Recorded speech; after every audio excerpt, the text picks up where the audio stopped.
Salmo de número 15.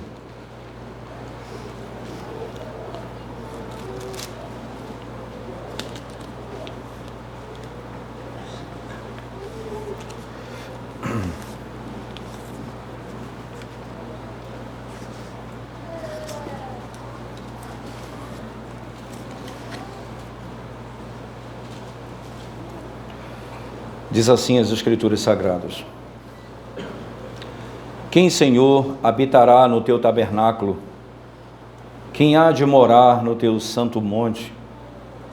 O que vive com integridade e pratica a justiça, e de coração fala a verdade.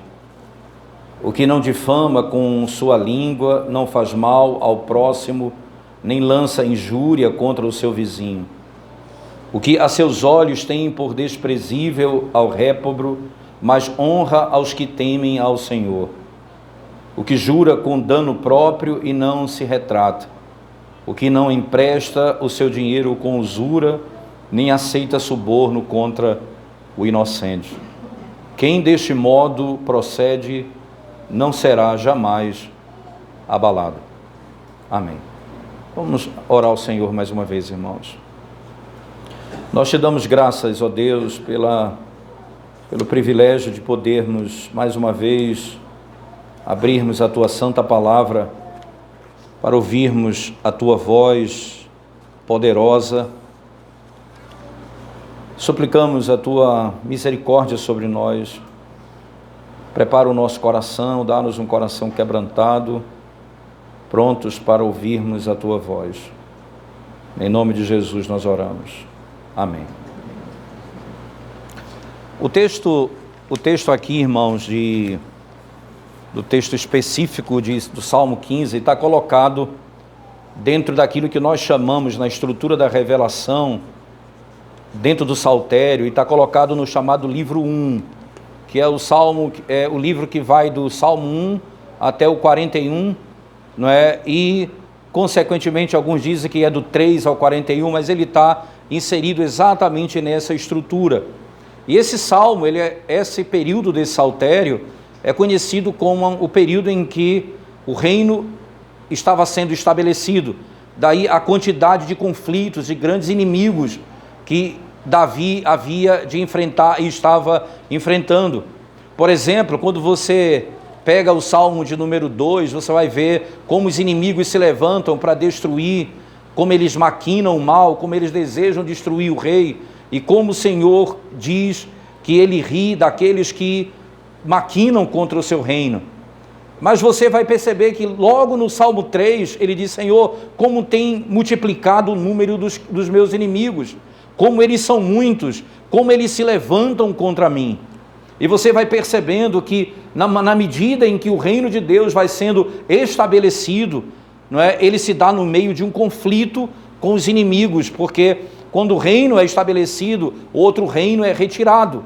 Quando um reino é fixado, o outro reino é arrancado. Consequentemente, gera tantos conflitos. Mas o salmo específico, número 15, ele está entre aqui os salmos, obviamente, 14 e 16, mas não apenas pelo número, mas pelo significado dele. Por exemplo, o Salmo 14 começa dizendo assim: diz o insensato no seu coração, não há Deus, corrompem-se e praticam abominações, já não há quem faça o bem. Você percebe que ele descreve aqui aqueles que rejeitam a Deus, aqueles que negam de coração a existência de Deus. Eles dizem que Deus não existe, que Deus não é real, e vão viver de acordo com os seus desejos. Da mesma maneira, agora só que do lado oposto da história, o Salmo de número 15, ele mostra o contrário. Ele faz a pergunta: quem, Senhor, habitará no teu tabernáculo? Quem há de morar no teu santo monte?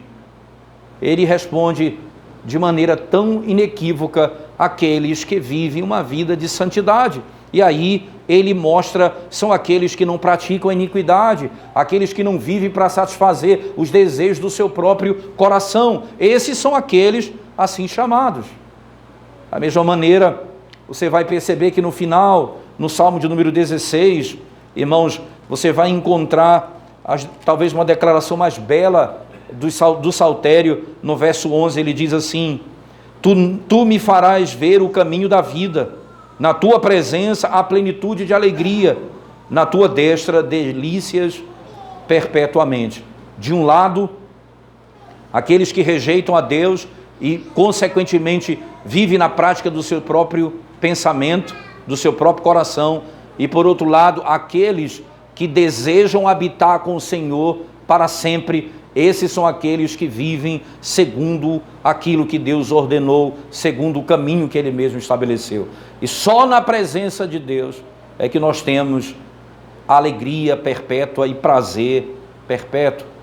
O Salmo de número 15, então, estabelecido esse princípio básico, ele então nos ensina alguns pontos que eu gostaria de frisar com vocês. Então, olhando para o texto especificamente, eu queria que você prestasse atenção no primeiro verso, que na realidade o primeiro verso fala de tudo aquilo que é importante nesse contexto aqui. Quem, Senhor, habitará no teu tabernáculo? Quem há de morar no teu santo monte? Quem, Senhor, habitará no teu tabernáculo? Quem há de morar no teu santo monte? Lembre-se que essa pergunta ela é repetida de uma outra forma no Salmo de número 24. Por favor, a vinda do Rei da Glória. Ele diz assim, no verso 3, ele diz: quem subirá ao monte do Senhor? Quem há de permanecer no seu santo lugar? O que é limpo de mãos, puro de coração, que não entrega a sua alma à falsidade, nem jura dolosamente. Aqui no Salmo 24, ele repete, só que com outras palavras, a mesma verdade do Salmo de número 15. Por que subir ao monte? Por que subir ao monte, irmãos? O que significa isso? Quem subirá ao monte do Senhor? Quem habitará no teu tabernáculo? Quem há de morar no teu santo monte? Qual é a lógica desse princípio? Então vamos pensar. Primeira coisa importante: Deus criou o homem e a mulher e os colocou no jardim do Éden para que lá ele servisse ao Senhor por toda a vida, da maneira como o Senhor requer. E ao fazer isso, o livro do profeta Ezequiel, no capítulo 28, particularmente Ezequiel 28, ele descreve a seguinte verdade a partir do verso 11, quando ele fala do rei Tiro. Ele descreve que havia aquele que habitava com o Senhor na eternidade, que era um querubim da guarda, ele descreve assim. E lá ele morava no santo monte do Senhor, e logo na sequência ele diz, e habitava no jardim de Deus. Ele usa a mesma figura em Ezequiel 28. Esses são aqueles que habitam no monte do Senhor, e a descrição é no jardim de Deus. Se você for lá comigo, por favor, Ezequiel capítulo 28, abra sua Bíblia comigo. Esse texto é importante para a compreensão. A partir do verso 11, preste atenção, irmãos, a partir do verso 11 do capítulo 28. Veio a mim a palavra do Senhor dizendo: filho do homem, levanta uma lamentação contra o rei de Tiro e dize-lhe, assim diz o Senhor, Deus, tu és o sinete da perfeição, cheio de sabedoria e formosura. Estavas aonde? No Éden. Perceba que ele vai descrever isso. Estavas no Éden, jardim de Deus, de todas as pedras preciosas te cobrias, o sárdio, o topázio, o diamante, o berilo, o ônix, o jaspe, a safira, o carbúnculo e a esmeralda. E continua o texto: de ouro se te fizeram os engastes. Essa palavra aqui, engastes, é uma linguagem para descrever a roupa de um sacerdote, certo? Era de ouro. E ele continua: e os ornamentos, no dia em que foste criado, foram eles preparados. Tu eras querubins da guarda, ungido, e te estabeleci, permanecias aonde? No monte santo de Deus. Percebe que no verso 13 ele diz, estavas no Éden, e nesse verso diz, no Monte Santo de Deus. O que é que interessa para a gente aqui nessa discussão, no entendimento do Salmo 15? Lembre-se que o Senhor criou Adão e Eva e os colocou no Jardim do Éden. Segundo esse texto, o Jardim do Éden é descrito assim, no Monte Santo de Deus. Era o lugar que não era o jardim de Adão e Eva, era o jardim de Deus. Era a ele que pertencia aquele jardim. O que aconteceu? O Senhor os criou e os fez andar em retidão, porque os fez assim. E disse que eles não poderiam se desviar da lei de Deus. Quando eles pecassem contra o Senhor, o que aconteceria? Eles morreriam, seriam expulsos da presença de Deus. Então, se você imagina que o Éden é um monte, quando eles são expulsos, eles descem. Eles são tirados do monte da presença de Deus. E esse caminho, o que acontece ali no Éden? Preste atenção nisso, irmãos.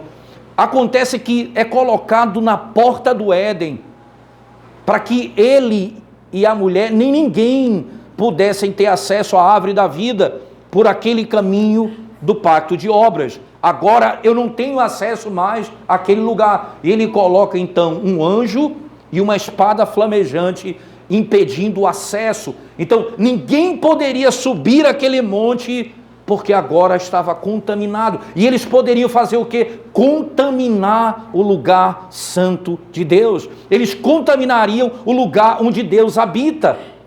E não poderia haver iniquidade ali. O Éden literalmente representava isso. Acontece, e aí se você não se cansar de ler a Bíblia muito, para lá e para cá, eu queria que você viesse comigo aqui para Gênesis no capítulo 4, por favor. Gênesis no capítulo 4. Preste bem atenção, irmãos, no que acontece. Eles foram expulsos da presença de Deus no capítulo 3, mas no capítulo 4 nós temos a história de Caim e Abel. Uma história bem interessante, por sinal. Bem interessante. Veja só, o texto diz assim, no versículo 8 em diante do capítulo 4. Disse Caim a Abel, seu irmão, vamos ao campo. Estando eles no campo, sucedeu que se levantou Caim contra Abel, seu irmão, e o matou. Sucedeu que ele se levantou contra Caim se levantou contra Abel, seu irmão, e o matou. Como se deu isso? Volte comigo nos versos anteriores. No versículo 6 diz assim, no verso 5, diz assim, ao passo que de Caim e de sua oferta não se agradou, irou-se, pois, sobremaneira a Caim e descaiu-lhe o semblante. Então lhe disse o Senhor, por que andas irado e por que descaiu o teu semblante? Se procederes bem, não é certo que serás aceito? Se todavia procederes mal, eis que o pecado jaz à porta, o seu desejo será contra ti, mas a ti cumpre dominá-lo. Deixa eu mostrar um detalhe. Tem uma tradução desse texto, irmãos, que ela é riquíssima, eu diria. A palavra pecado, como usada aqui nesse texto, veja, o mal está à tua porta, o pecado jaz à porta. Veja essa expressão, o pecado jaz à porta. Que expressão é essa? Nós normalmente pensamos assim, está na porta do teu coração. Ora, quando nós caímos, irmãos, todos nós nos tornamos pecadores. Sim, o pecado habita e a inclinação nossa para o pecado é natural depois da queda. Mas o que exatamente que está sendo dito aqui a Caim? Provavelmente o que ele está dizendo é o seguinte, a palavra pecado aqui, ela também é a mesma palavra para descrever os sacrifícios no Antigo Testamento. Sabe que a expressão é sacrifício pelo pecado. A mesmíssima palavra. Vou dar um exemplo para você no Novo Testamento do uso disso. Vou dar um exemplo disso. Lá em 2 Coríntios 5:21, Paulo diz assim, essas são as palavras de Paulo, não é? Aquele que não conheceu o pecado, Deus o fez pecado por nós. Essa é a nossa versão na tradução. Mas outras versões traduzem assim: aquele que não conheceu o pecado, Deus o fez sacrifício pelo pecado. Perceba, o que Deus fez de Cristo não foi pecado, Deus fez de Cristo o quê? Sacrifício pelo pecado. O que está sendo dito ali, no primeiro momento em que, veja, eles saíram do monte, e agora eles estão aqui no pé dessa estrutura, e aqui naquele contexto o Senhor diz: você sabe qual o caminho que está à porta? Tinha acabado de fechar o caminho para a árvore da vida. Sabe como é que você resolve esse problema? O sacrifício pelo pecado está à porta. O acesso de volta a Deus é somente pelo sacrifício pelo pecado. Se houver um sacrifício pelo pecado. Ora, isso ainda chama a nossa atenção, porque nós estamos passando, irmãos, por um processo de afastamento de Deus. Daí você vai entender o que ele quer dizer quando afirma: quem subirá ao monte do Senhor? Porque agora você vai ver que eles vão descendo profundamente. No mesmo texto do capítulo 4 do livro de Gênesis, depois do pecado de Caim, verso 17, ou melhor, verso 16 diz assim: retirou-se Caim da presença do Senhor. Veja que coisa, irmãos. Você tem ali, Deus expulsa Adão e Eva da sua presença. Agora você tem Caim se afastando da presença do Senhor. Como é isso? É uma descrição do caos. E o que é que vai acontecer no capítulo 5 e 6? O dilúvio. Eles adentram as mais profundezas do caos. Do caos. E como é que surge a redenção? Noé ele aparece aonde? Quando cessa o dilúvio. Ele está em cima do monte, oferecendo o quê? Sacrifício a Deus. E Deus, ele recebe aquele aroma e diz: não mais destruirei o homem por causa do pecado, por causa dessas coisas. Eu não destruirei mais. O Senhor aceita aquele sacrifício. Aquilo que nós podemos ver, então, é uma descrição, irmãos, do que se chama na teologia do Antigo Testamento de, vamos chamar assim, a liturgia da porta. Uma porta foi fechada e você não tem acesso a Deus por essa porta. A única possibilidade é se o cordeiro for morto. E aí eu tenho agora um outro elemento interessante para ser avaliado nisso tudo. É a expressão como é usada no texto. Voltemos lá para o nosso texto do Salmo, por favor. Salmo de número 15. Voltemos ao nosso texto. E assim, o versículo diz assim: quem, Senhor, habitará no teu tabernáculo? E aqui, ou então, na sequência, quem há de morar no teu santo monte? Você sabe como era descrito a época de Noé, irmãos? Os homens eram violentos, casavam-se, davam-se em casamento, prostituição, impureza, mentira, engano, foram todos destruídos. E o que é que diz sobre Noé? O texto diz: Noé achou graça diante de Deus, e ele era um homem íntegro. Percebe o poder da graça desse evangelho que está sendo pré-anunciado no Antigo Testamento? Tem poder de arrancar o homem dessa estrutura de iniquidade. Noé não vive como aqueles que vivem na sua época. Ele não vive como aqueles que vivem na sua época. Daí você vai ter um outro elemento riquíssimo, eu diria. Abra sua Bíblia comigo, sem desmarcar o Salmo, tá bom? Eu vou fazer isso também, porque eu demorei a achar de volta. Salmo de número 15. Volte comigo aqui, por favor, para o livro de Êxodo, capítulo 15. Êxodo, capítulo 15. Você acha que o plano de levar esse povo, depois da libertação do cativeiro, era para onde que o Senhor queria levar Israel, irmãos? Para que lugar o Senhor queria levar Israel? Preste atenção comigo, Êxodo capítulo 15. Você sabe que o capítulo 14 é a narrativa da libertação, ali no Mar Vermelho, quando o Mar Vermelho vai engolir Faraó e o exército dele, e Israel passará a pé enxuto. O capítulo 15 é a mesma história cantada. Moisés vai fazer um cântico. Esse é o cântico de Moisés daquilo que aconteceu. E veja o que está descrito no verso 11 do capítulo 15. Acompanhe a leitura a partir daqui. Ó Senhor, quem é como tu entre os deuses? Quem é como tu, glorificado em santidade, terrível em feitos gloriosos, que operas maravilhas? Veja, quem se compara ao Senhor? Agora perceba, irmãos, a partir do verso 17, ele diz assim: tu, e lembra que esse aqui refere-se ao povo, tá certo?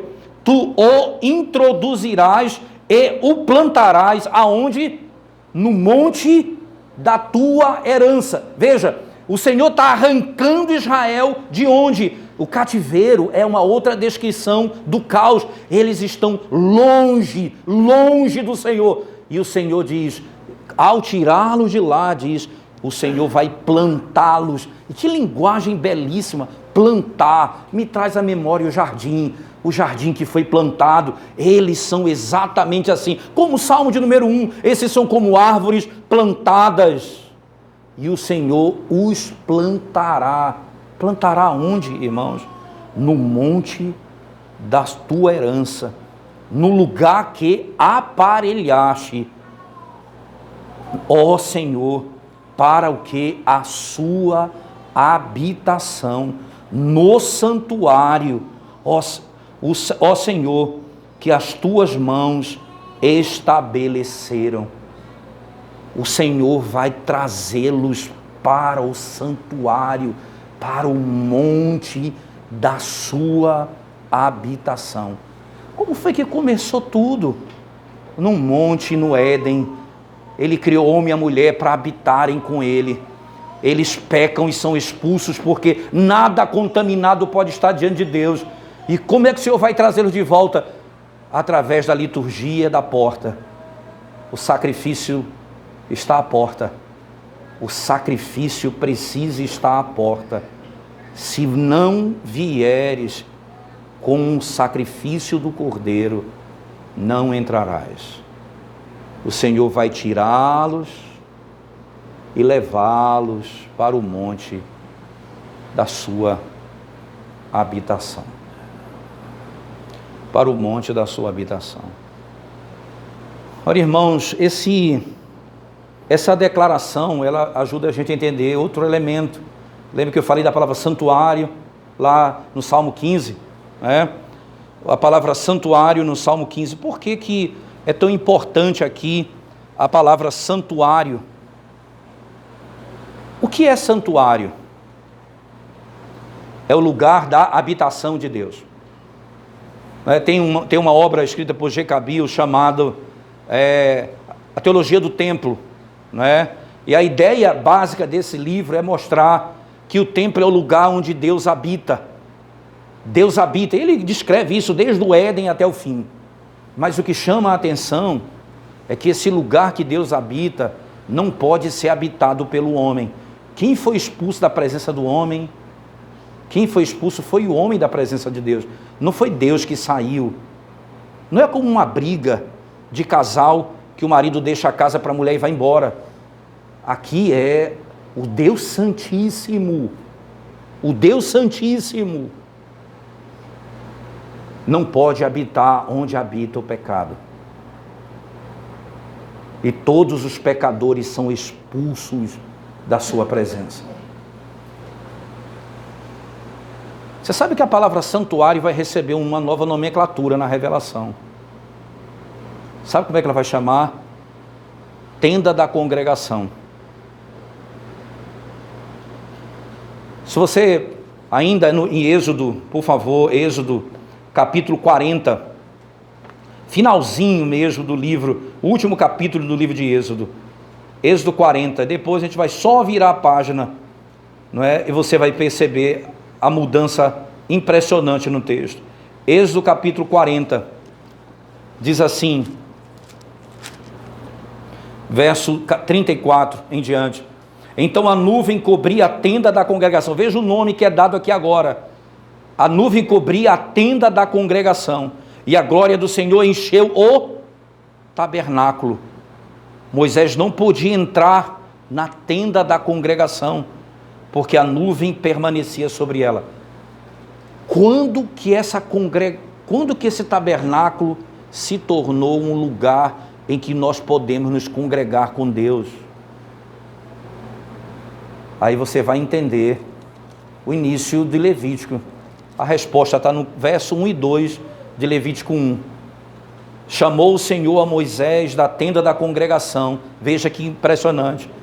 Lhe disse: fala aos filhos de Israel e dize-lhes: quando algum de vós trouxer oferta ao Senhor, trareis a vossa oferta de gado, de rebanho ou de gado miúdo. Quando você se aproximar da tenda da congregação, traga uma oferta de sacrifício. Você só vai poder entrar se o sangue do Cordeiro for derramado por você. E aí, a linguagem é belíssima. Veja no verso 4 do mesmo livro de Levítico 1. E porá a mão sobre a cabeça do holocausto, para que sejas aceito a favor dele, para a sua expiação. Depois imolará o novilho perante o Senhor, e os filhos de Arão, os sacerdotes, apresentarão o sangue e o aspergirão ao redor sobre o altar que está diante da porta da tenda da congregação. Você vai colocar as mãos sobre a cabeça dele, a tua culpa vai passar para ele, e vai ser imputada a ele, e a justiça dele vai ser imputada a você, e você vai ter, pelo sumo sacerdote, acesso à tenda da congregação. Como é que eu posso entrar se eu estou contaminado? Como é que eu posso entrar se eu vivo na iniquidade? A única possibilidade é o sacrifício do Cordeiro que está à porta. O sacrifício do Cordeiro. Quem subirá ao monte do Senhor? Quem Senhor, habitará no teu tabernáculo? E quem há de morar no teu santo monte? É claro que, numa exposição como essa, irmãos, eu não teria condições de lidar com todos os detalhes dos aspectos da santidade, como estão descritos aqui, a partir do verso 2 em diante. Mas uma coisa chama a nossa atenção. Se o propósito lá de Êxodo, capítulo 15, era tirar o povo do Egito e levar para o monte da habitação de Deus, então não era o templo de Salomão o fim desse processo.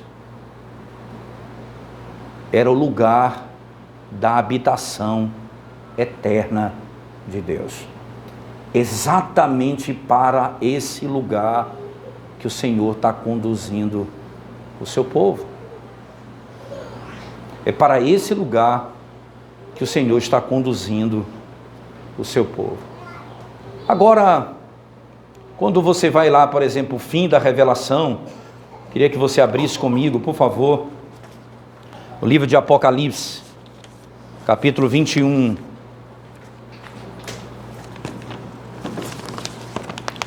Apocalipse, capítulo 21, versos 7 e 8. Perceba que na primeira parte do verso, irmãos, diz assim: a entrada, aquele que vencer herdará todas as coisas, e eu serei o seu Deus, ele será o meu filho. Agora veja o verso 8, aí a exclusão: mas os covardes, incrédulos, abomináveis, assassinos, sexualmente imorais, feiticeiros, idólatras e todos os mentirosos terão sua parte no lago que arde com fogo e enxofre, que é a segunda morte. Ainda no capítulo 21, verso 24 a 27, preste bem atenção nisso. A entrada e as nações dos que são salvos andarão em sua luz, e os reis da terra trarão sua glória e honra a ela, e trarão a glória e a honra das nações para dentro dela. Exclusão, verso seguinte: mas não entrará de modo algum nada que contamine, ou cause abominação, ou mentira, mas apenas aqueles que estão escritos no livro da vida do Cordeiro. Quando você vai para Apocalipse 22, início, verso 1, 2 e 3 ali, ele vai descrever esse lugar eterno como Éden. Ele vai dizer, esse lugar é como uma árvore que foi plantada e tem a árvore da vida no meio dela. E o seu fruto, quando cai, onde passa, traz vida. Ele produz continuamente. Ele descreve o novo céu, nova terra como um jardim do Éden. Agora veja o final, no capítulo 22, verso 14 e 15. Ele diz: bem-aventurados os que cumprem os seus mandamentos, para que tenham direito à árvore da vida e possam entrar como pelas portas da cidade. Agora veja a exclusão. Mas lá fora estão os cães, os feiticeiros, os sexualmente imorais, assassinos, idólatras e aqueles que praticam a mentira. Esses estarão fora. Estarão fora.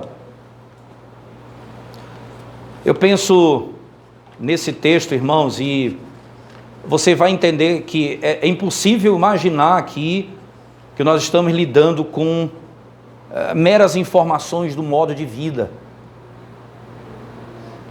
Ele poderia dizer: quem vai habitar? Os que creem no Senhor. Mas ele descreve o fruto disso.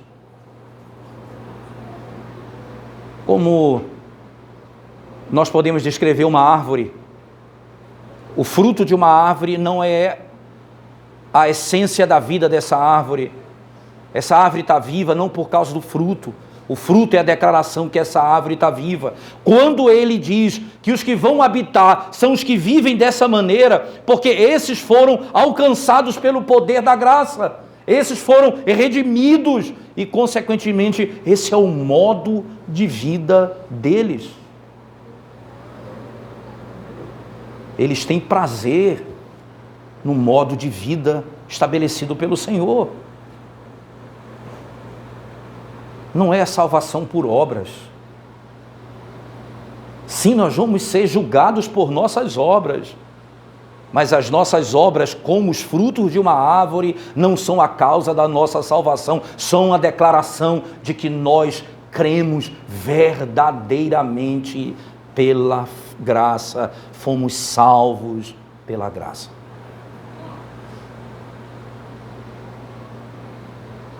Não haverá outra possibilidade aqui. E aqui eu trago aqui como, se eu posso dizer, o comentário de João Calvino nessa conclusão desse texto. E Calvino faz algumas aplicações aqui que são preciosíssimas para a vida da igreja, quando ele comenta esse salmo. Ele diz assim, irmãos: há uma tríplice aplicação desta doutrina aqui. Primeiro, se realmente desejamos ser considerados como parte do rol dos filhos de Deus, o Espírito Santo nos ensina que devemos provar o que de fato somos através de uma vida santa e íntegra. Pois não basta servir a Deus através de cerimônia externa. Não basta simplesmente vir à igreja, não basta simplesmente participar dos sacramentos, não basta simplesmente participar de todas as reuniões, não basta. A menos que também vivamos com retidão e sem fazer dano ao nosso próximo, diz Calvino. Nós vamos fazer isso sem fazer dano ao nosso próximo.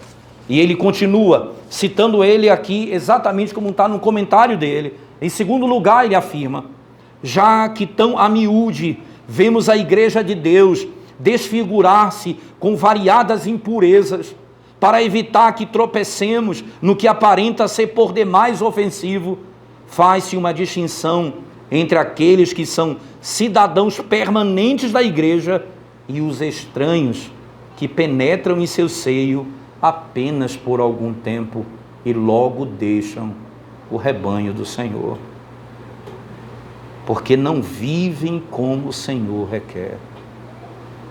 Não há impuro que resista a uma igreja que busque a santidade. O impuro, ele habita no meio da impureza. O impuro habita no meio da iniquidade. Mas é verdade que aquele que vive na impureza, quando vive no lugar onde se prega a santidade e busca viver conforme Deus requer, essa pessoa encontrará também encorajamento para viver uma vida santa.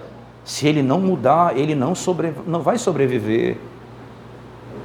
Calvino ainda continua: essa ainda é indubitavelmente uma advertência em extremo necessária, diz ele, para que quando o templo de Deus vier a ser maculado por muitas impurezas, não nos deixemos confranger demasiadamente por tais desgostos e vexações, ao ponto de virarmos as costas à igreja. Quando a igreja não estiver vivendo em santidade, não é para você virar as costas para ela. Por impurezas, entendo os vícios de uma vida corrompida e poluída, contanto que a religião continue pura quanto à doutrina e ao culto, não devemos deixar-nos abalar em demasia ante os erros e pecados que os homens cometem. Mas se não vivemos na pureza do culto, como nós poderemos nos alegrar no meio da impureza do pecado na congregação? Ele diz: não se desanimem demais. Se a igreja busca adorar o Senhor biblicamente e é pregada a palavra com fidelidade, não desanime se houver impureza. Só desanime, só fique triste se além disso não houver pregação fiel da palavra e nenhum culto sincero ao Senhor. E por último, Calvino diz, a terceira aplicação que eu faço à igreja, ele diz, é que devemos fazer desta doutrina. Sabe o que nós precisamos fazer dela? O sagrado celeiro de Deus não estará perfeitamente purificado até o último dia, quando Cristo em sua vinda lançará fora a palha. Mas ele já começou a fazer através da doutrina do seu evangelho, que neste relato ele chama de crivo. Não devemos, pois, de forma alguma, ser indiferentes acerca desse assunto. Ao contrário, devemos antes mostrar-nos absolutamente sérios, para que todos nós que professamos ser cristãos possamos levar uma vida santa e imaculada. Thomas Boston, no volume 5 da sua obra, ele tem um tratado sobre esse salmo. Eu lembro das suas palavras dizendo assim: esse salmo mostra que nem todos que vivem na igreja habitarão no tabernáculo do Senhor. Nem todos que estão inscritos no rol de membros subirão ao monte do Senhor, porque vivem na prática da iniquidade. Como é importante nós pensarmos em tudo isso, irmãos, porque subir ao monte do Senhor, o primeiro a adentrar o santuário, tipificando no Antigo Testamento, foi a Noé, depois foi Moisés. Todos eles eram homens que tipificavam Cristo. O autor da carta aos Hebreus diz que Cristo adentrou o santuário não feito por mãos humanas. Santíssimo, nunca contaminou, porque nunca cometeu pecado. Sabe qual é a nossa única esperança? É se formos encontrados nele, é se formos achados nele, porque só ele tem poder de nos santificar e de nos purificar e nos transformar. Num pecado tão grave como vive a nossa cultura, onde a imoralidade é algo que toma conta em todas as esferas. Eu encerro aqui, trazendo à memória dos irmãos o poder desse evangelho, como Paulo descreve na primeira carta aos Coríntios. Por favor, abra sua Bíblia comigo. Primeira carta aos Coríntios, capítulo 5, ou melhor, capítulo 6.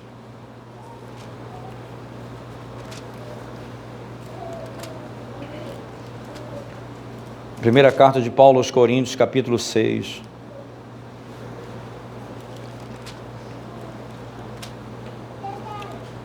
Paulo diz assim: